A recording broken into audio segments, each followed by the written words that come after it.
এখন শুরু হচ্ছে দিনেতে ডাইনির হানা।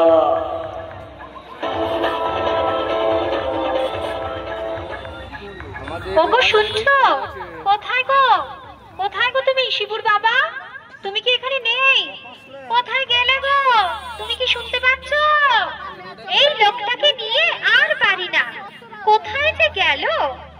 তখন থেকে ডাকছি। কি গো, কি হয়েছে গো? এত চেঁচামেচি করে পাড়া মাতাচ্ছ কেন গো? কি হয়েছে বলো? তোমার এত চেঁচামেচি কিসের? একটু কোথাও বেরোবার জো নেই। এইবার বলো তোমার কি হয়েছে? আমার কি হয়েছে? বলে ছেলেটা যে এখনো স্কুল থেকে বাড়ি ফেরেনি সে খেয়াল আছে? কটা বাজে, কখনো তো এত দেরি করেনি।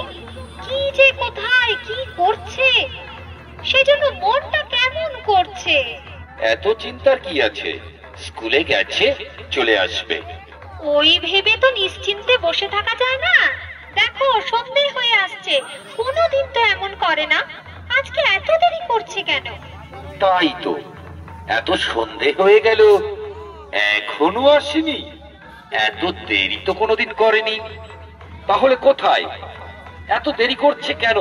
কোথায় যেতে পারে? তোমায় কিছু বলে যায়নি? তাই তো ভাবছি, আমার কিন্তু খুব ভয় ভয় করছে গো। সে আমায় বলেছিল সে নাকি রায়দের বাগান বাড়িতে খেলতে যাবে। তাহলে এখন কি হবে গো? রায়দের বাগান? তাই নাকি? তুমি তো এতক্ষণ বলনি। তুমি কি শোনোনি যে রায়দের বাগানে একটা ছেলে খেলতে গিয়ে সে আর কোনোদিন ফিরে আসেনি? কোথায় যেন হারিয়ে গেছে, সে আর ফিরে আসেনি। তাড়াতাড়ি চলো, তাড়াতাড়ি চলো, এক্ষুনি রায়দের বাগানে খুঁজে দেখি।